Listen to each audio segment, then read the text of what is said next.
and our dear friend, our brother Larry Johnson is here with us. Welcome back, Larry. Yeah, we see that you've returned to Brazil. You got access to your shirt collection, so Yeah, exactly. you're looking sparkly. Yeah.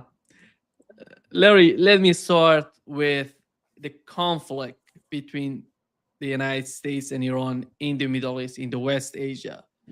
The both parties are in Geneva, not Iranians and Americans. We have Russians as well there. The United States is handling all of a sudden they're negotiating with two sides. But when it comes to Iran, Larry, what we've heard so far, if the new aircraft carrier goes to the new aircraft carrier is crossing the Atlantic Ocean and it's getting closer to the region, and with this new one they're going to have two aircraft carriers, 15 destroyers, and several nuclear submarines, and in Iranian direction over 600 Tomahawk cruise missiles. Nah, they don't have that Yeah, many. they don't have that. Well, let's say okay. Um, there's only one class of submarine that can carry Tomahawk cruise missiles. There are four of those. So the maximum the U.S. could deploy right now is two, because I know two of them just come back into port. So there's two. Each of them carry 100. So there's 200. Each destroyer in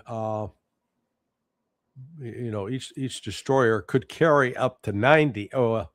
Yeah, if they carried 90, they would have no defense. So, and how many destroyers did you say? It's 15. 15.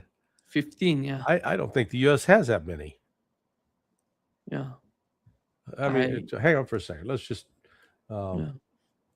I want to see what the answer. Because I don't know off the top of it.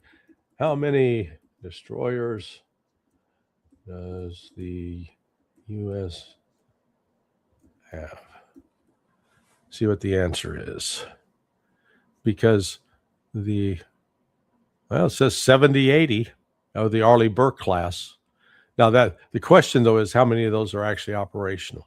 So, but let's say they put 15. So actually, if they have 15, each destroyer can carry upwards of 96 missiles.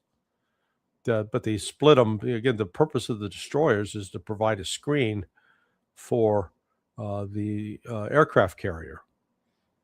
So let's say they load half of it with defensive air defense missiles, the other half with Tomahawks.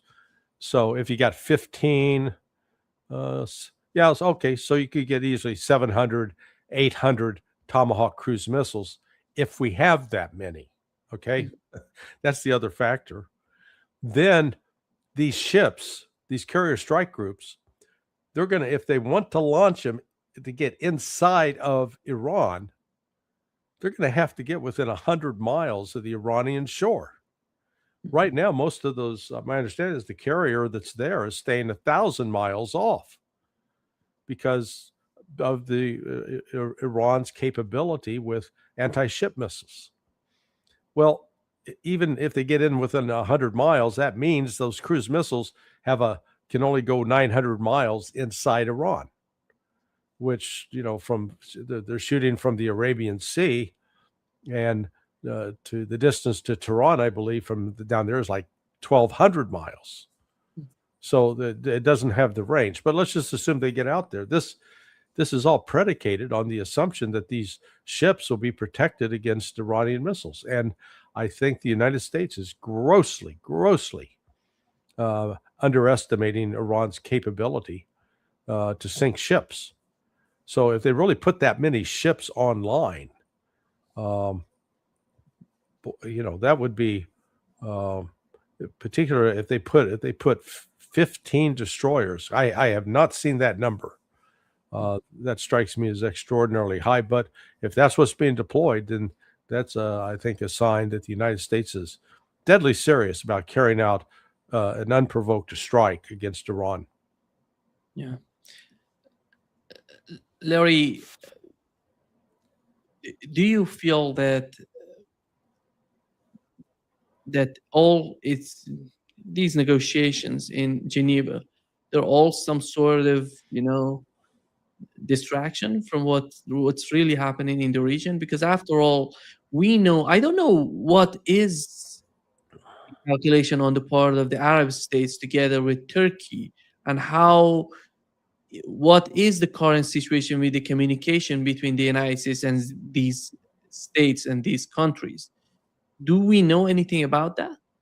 No, well, it's kabuki theater. This is scripted, um, and it's designed to create an impression among the public that the United States tried in good faith to negotiate with those wily Iranians, and Iran refused to negotiate.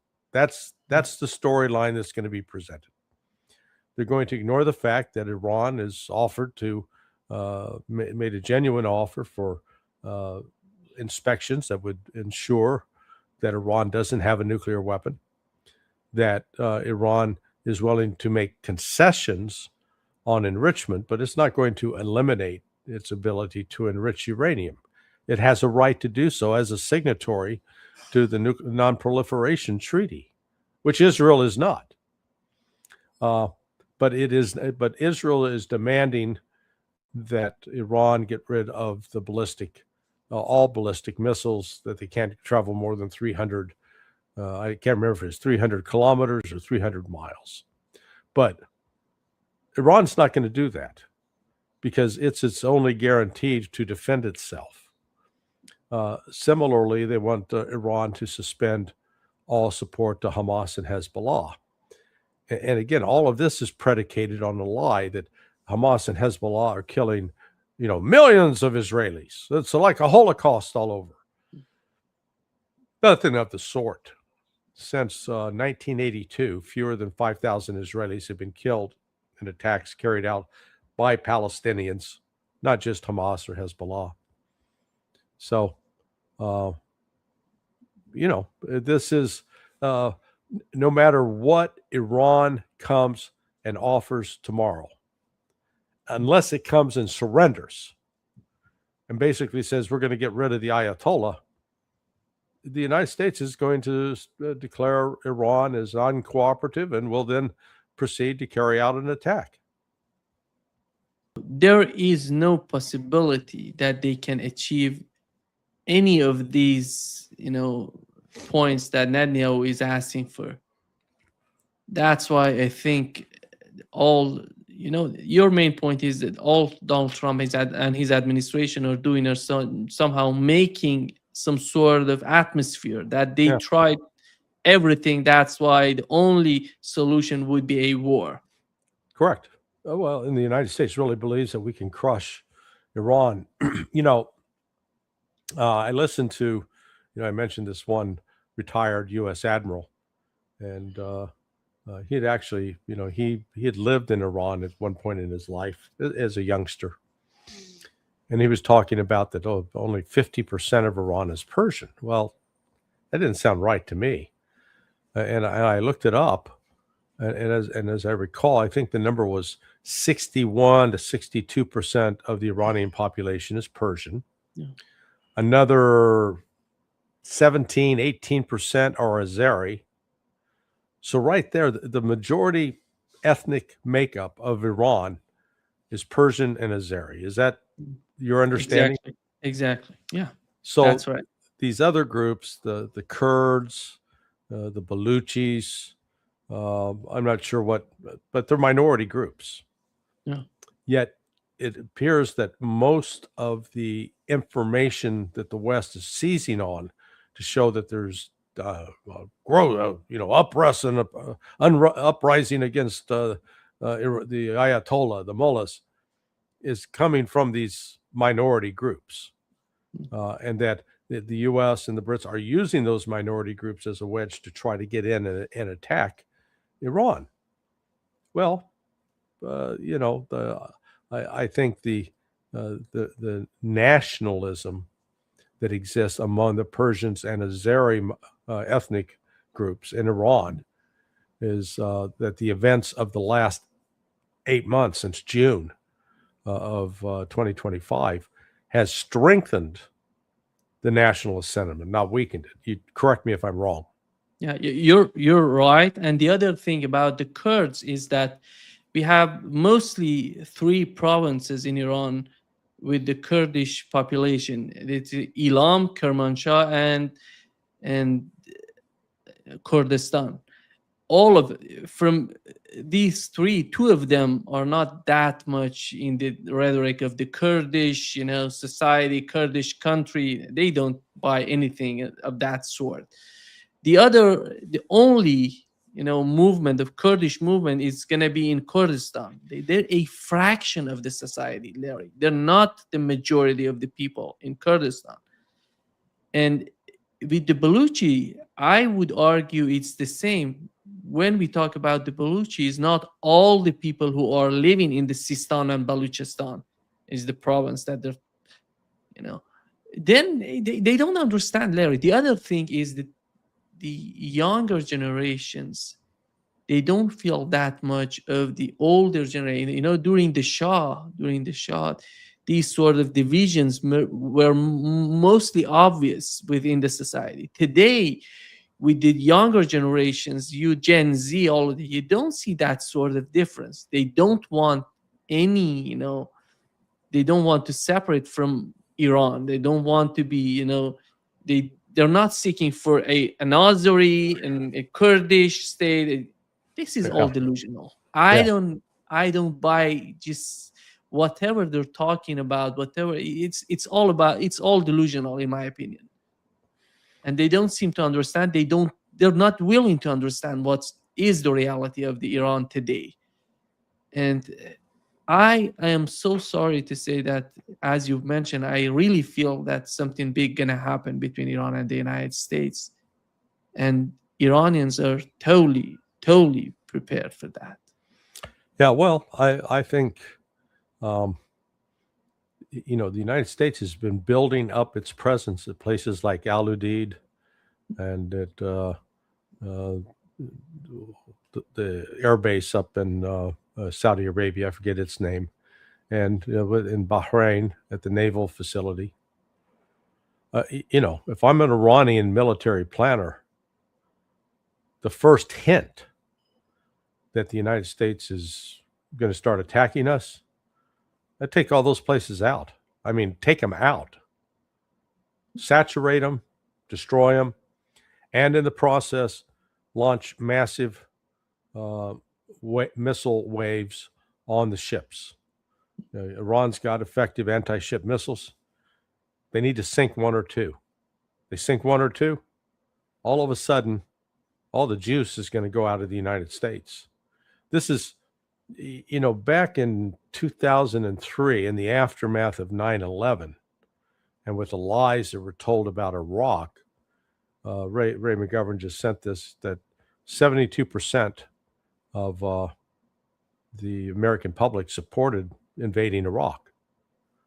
Right now, that number is like 28%, 26%. So, it's quite a difference. I think we need to pay attention to those kinds of numbers. Yeah.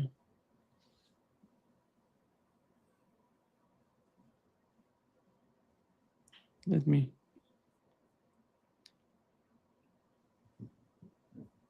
Larry, do you feel that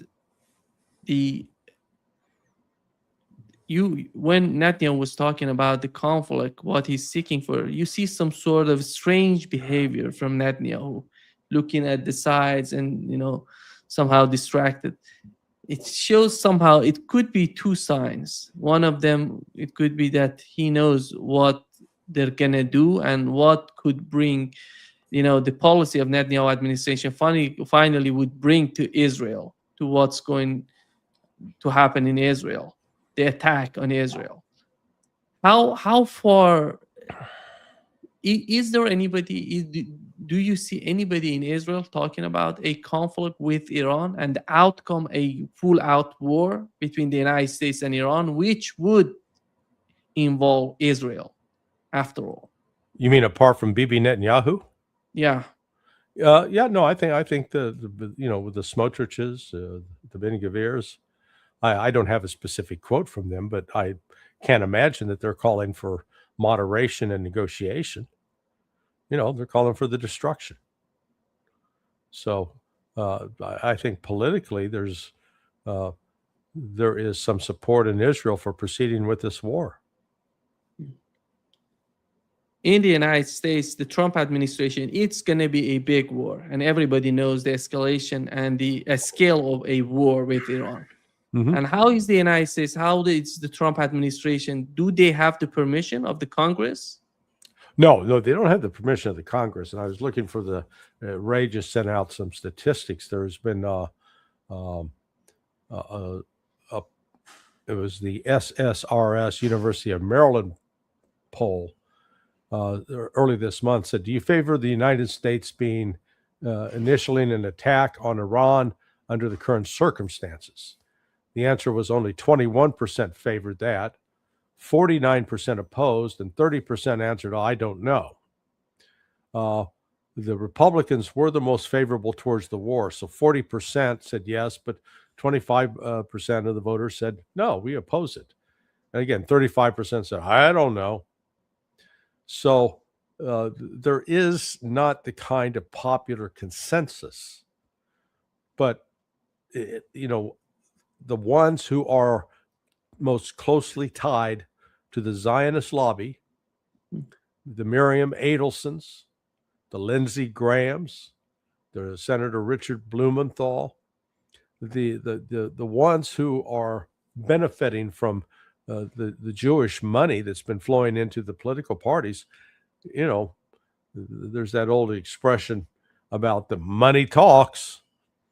That from a financial standpoint, even though it politically doesn't make sense, if the risks that Donald Trump faces, or let's lay out the scenarios.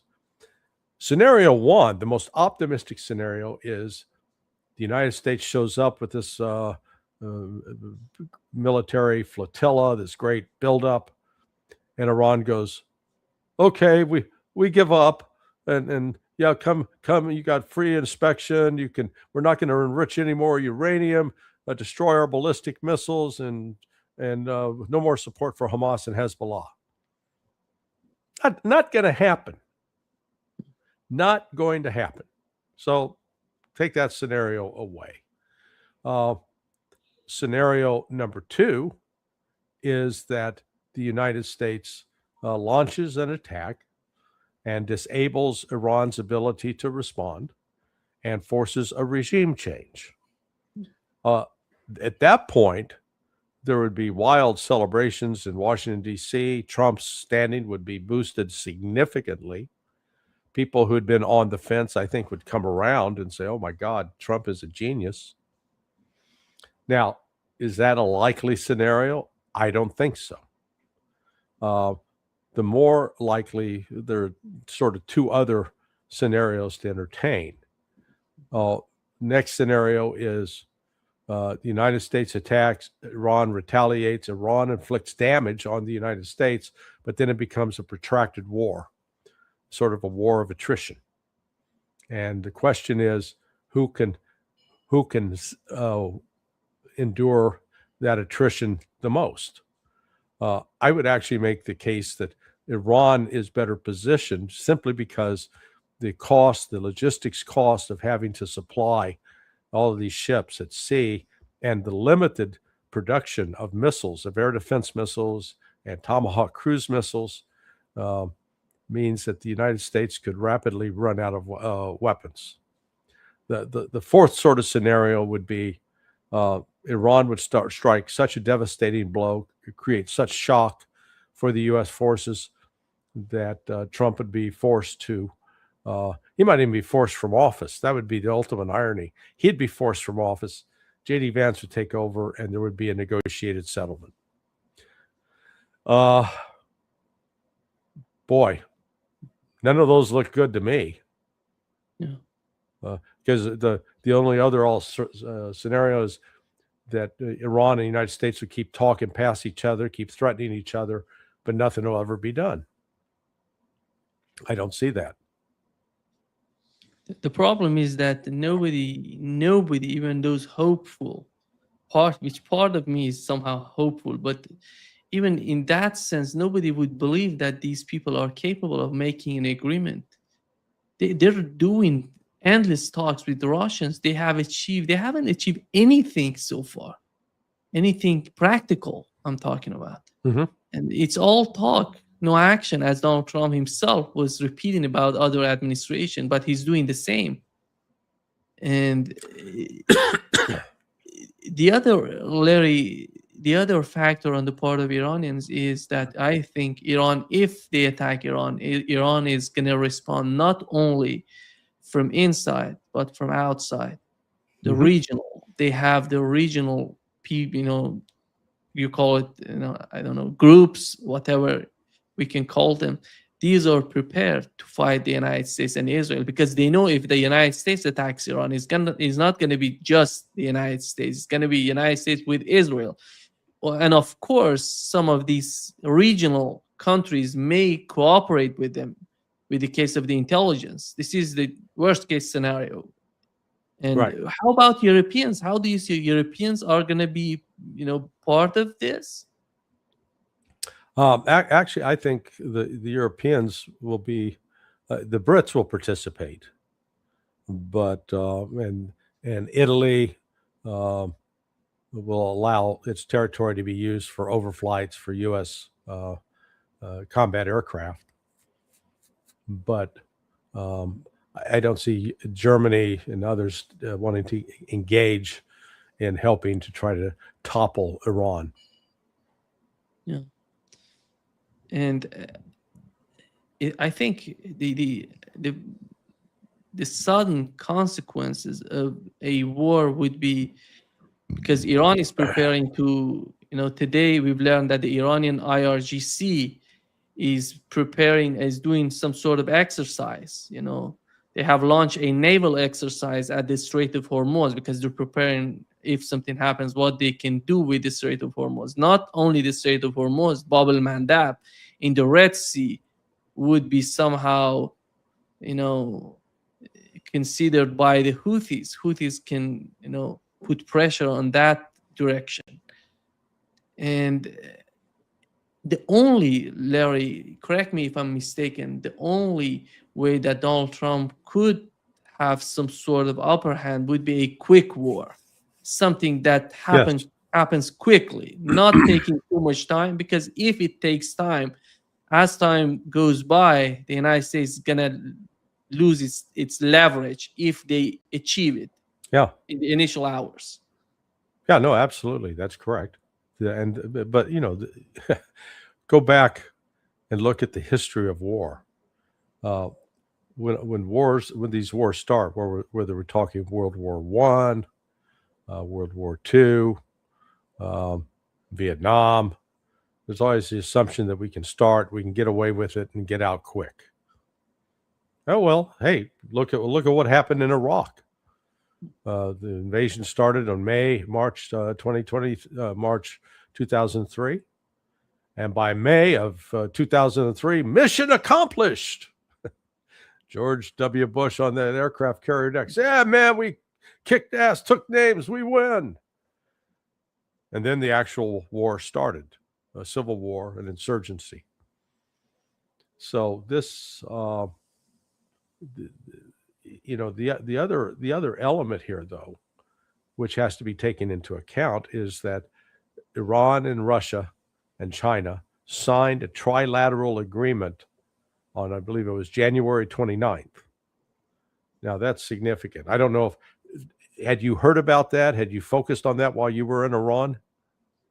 I talked with some officials in Iran, and the tone has totally changed in Iran, because those people who were part of, those people in the first, you remember Poon said that they wanted one of the points in the deal was not signed by Iranians, because they said that we are in the process of negotiating with the West. That's why we prefer not to go in that direction.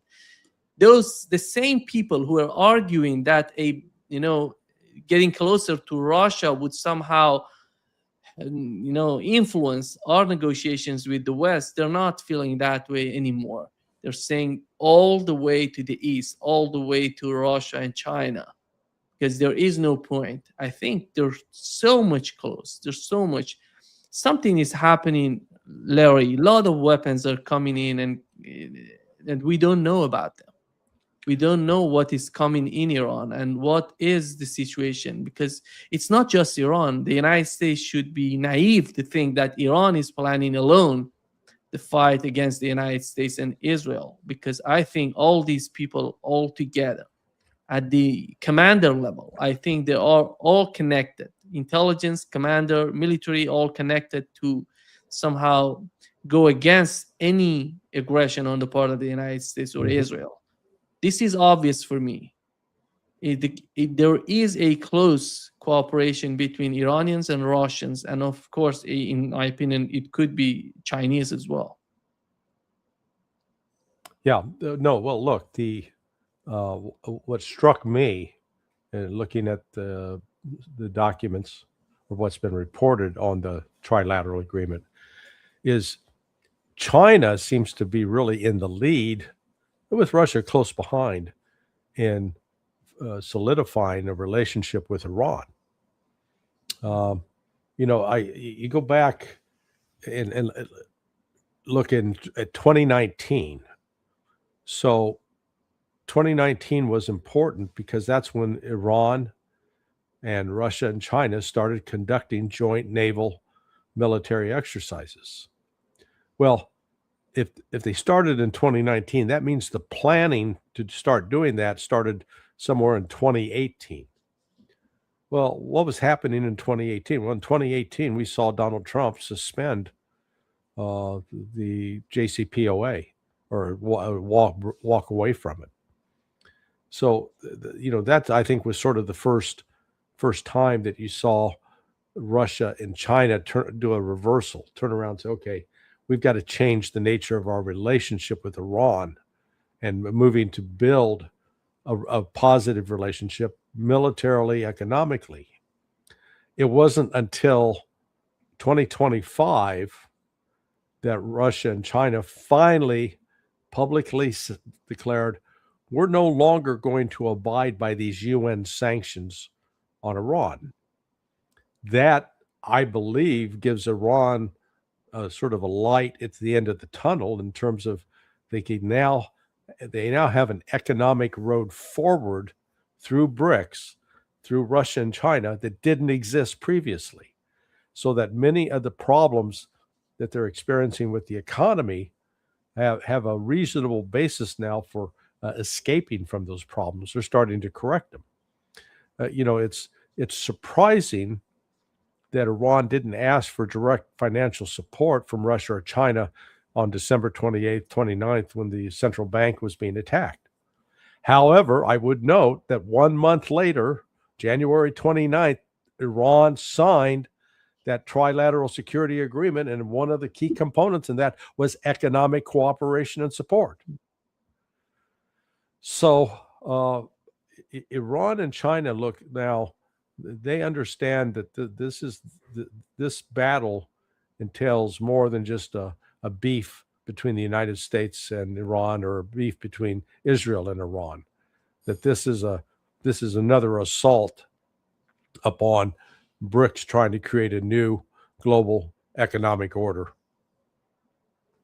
I think, Larry, part of the mission that the head of Iranian National Security Council had with his visit in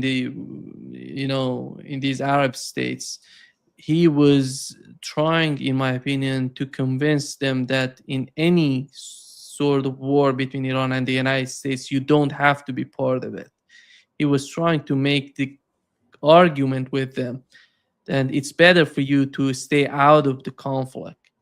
It was the main objective, in my opinion, if he had other objectives. But this could, when you listen to what he said and what he was talking about, the main point, it seems that on the Iranian part, they know that the war is coming.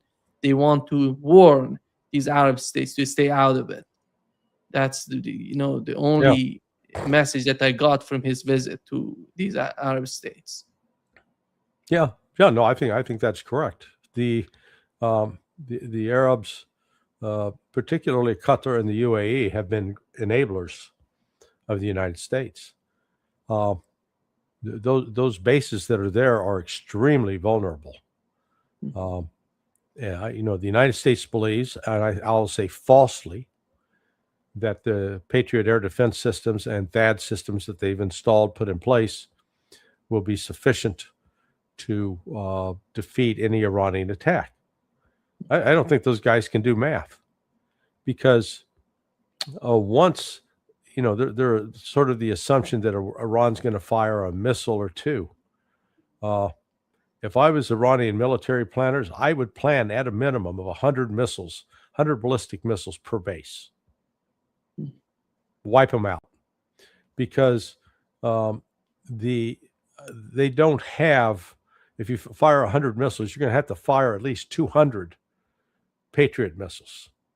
I don't believe the U.S. has that stockpile available, number one. But number two, you've got a limited number of launchers, and if you fire in waves, the missiles / drones are going to overwhelm the U.S. defensive capability. And that's a hard lesson the United States needs to learn. What does the Israeli government have to bring it to the scene? And we've talked about more than 600, you mentioned maybe 800 Tomahawk missiles on the part of the United States. What does Israel have? I don't know. But are they going to use Tomahawk missiles that are in Israel, or do they have other sort of... They can't use Tomahawk missiles that are in Israel, because it's 1,500 miles to Tehran. That missile only goes 1,000 miles. It just, physically it doesn't work. So I'm not sure what the estimates are for the stockpile of Tomahawks, but because if Israel decides to help the United States, the only way that they can help the United States is going to be the fighter jets. Well, yes and no. I mean, or their submarines. They have some submarines. Yeah, but there are only four. Remember, there are only four submarines that carry Tomahawk cruise missiles. Okay, only four, and only two of them are potentially deployed right now. Yeah. So it's going to be a combination of the Israeli Air Force together with the United Air Force of the... I don't know how many fighter jets they're gonna be able to to send to the airspace of Iran at the same time. It's gonna be something like 100 fighter jets going there. Well, there again, each of these fighter jets, if they do the F-35s, the rumor has it that the United States is deploying upwards of 7 squadrons of F-35s. A squadron has 24 planes in it on average. So you're looking at 168 F-35s. Well, then you get to the question, where are you going to base those? Remember that each aircraft carrier can carry around 10 F-35s. They don't. So that is a naval squadron deployed at sea. I was just looking at. They estimated the Center for Strategic and International Studies in D.C. with respect to Ukraine. It estimated that 1,000 Tomahawk cruise missiles might be available for potential transfer to Ukraine. So that, that gives you some idea of the limitations. The Pentagon budgets, if you go back and look at the budgets, what they predict on productions, it's around 9,000 Tomahawk cruise missiles that are in inventory. But, if you get in, if you get in and launch, let's say they try to do a swarm as well, a swarm attack by the United States. The Chinese reportedly, or the Russians have provided Iran with electronic warfare technologies that can defeat the GPS targeting system that is on those cruise missiles. In other words, can disrupt them so that they wouldn't even find their target. So but again, we're speculating because we don't know what the actual capabilities of either side are. We can speculate, but I think the continued threats from the West, coupled with the actions that Russia and China have taken, especially in the wake of the failed color revolution that was launched on December 28th of 2025, that Iran is in a better position now to defend itself and to inflict damage on the United States than it was, say, on June 12th, 2025. Larry, do you think that these submarines should get how close to the Iranian shores to use their missiles?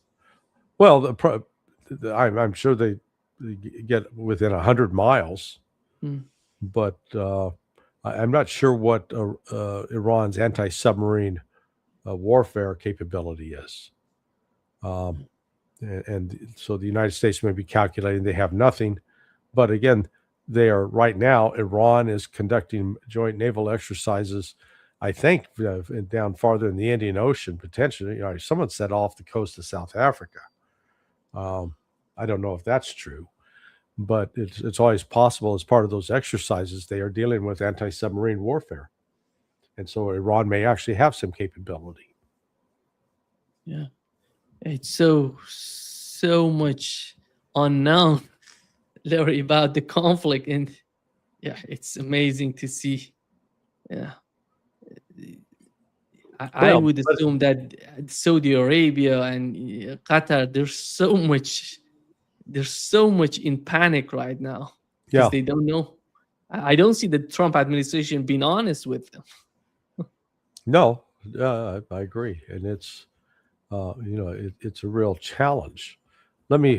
I just while we were talking, I pulled up the stats again just to be sure. So one of the lies we're consistently told is that Iran's this great terrorist state, and that it is supplying Hamas and Hezbollah, who are carrying out horrific terrorist attacks. So through 2025, from 1999 through 2025, there have been a total of 1,200 attacks on Israel that are linked to Hamas, Fatah, Hezbollah, but actually very few, less than 100 to Hamas, less than 100 to Hezbollah, Islamic Jihad, but then a large number of just what they call lone Palestinians, shootings, stabbings.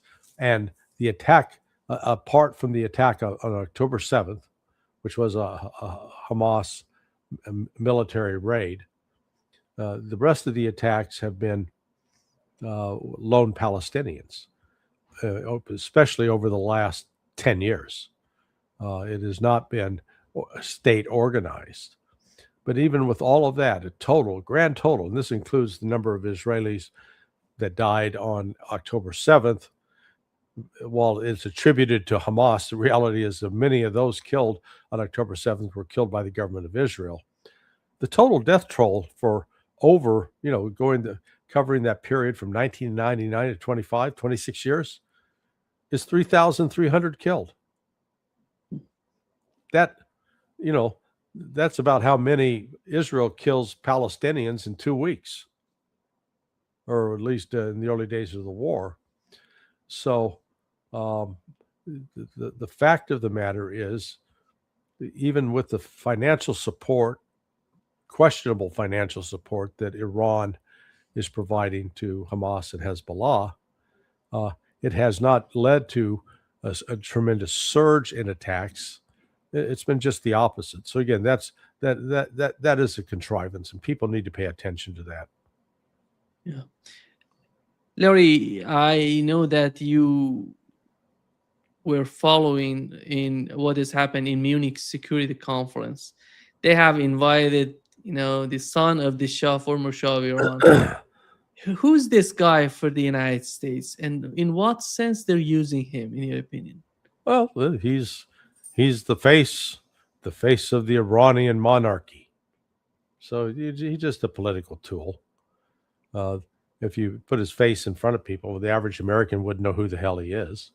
But he's been embraced by the foreign policy elite, and they think that they can, bring him back to Iran, and that he'll immediately become a celebrated, welcome figure politically. Just delusional nonsense.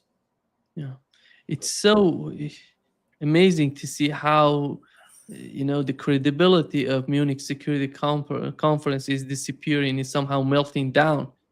They're corrupting everything, Larry. Davos, and right now military security conference, in the Munich Security Conference, it's all these institutions have been destroyed with these delusional policies on the part of mostly Europeans together with the United States. And it was considerable that there is a significant difference between the Trump administration and Europeans today. That's why you see that sort of, there is no, that sort of friendship between Marco Rubio. You feel it when Marco Rubio is talking about the situation with Europeans. And what is the Munich Security Conference anymore, and what do they have to offer to the world when they're not? Nobody cares about Europe today in Iran, about what's going on in the West Asia. Russia doesn't care about Europe with the case of Ukraine. And who's gonna consider them as a viable player, as a viable negotiator, or somehow player or actor in the whole geopolitical arena? Well, they're irrelevant. That's the bottom line. They've made themselves irrelevant. The prime example was they gave part of the stage to Hillary Clinton for her to rant and rave about Trump and about the Russians.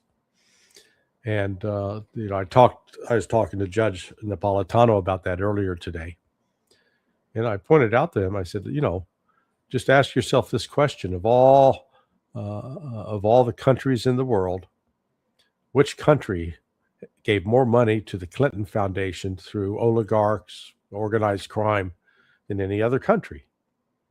And that would be Ukraine. So, You mean the government in Ukraine paid that, or some institutions in Ukraine that they're somehow, stealing the Ukrainian sources and making money, give that money to the, to Clinton? And no, it was, it was primarily a lot of them Jewish oligarchs, but that they funneled money directly to the Clintons. They were buying. It wasn't a government of Ukraine effort, but it was, basically the political forces that are the moneyed oligarchs who are behind Zelensky. Yeah. So, but again, it's just one element of corruption. Let me give you one more stat relative to, as we deal with this mythology surrounding Iran. There, between in those 26 years, there were about, let's say, 300. They give a range of 250 to 350. Let's take the middle, 300 incidents that were directly linked to Hamas. So just do the math. That's less than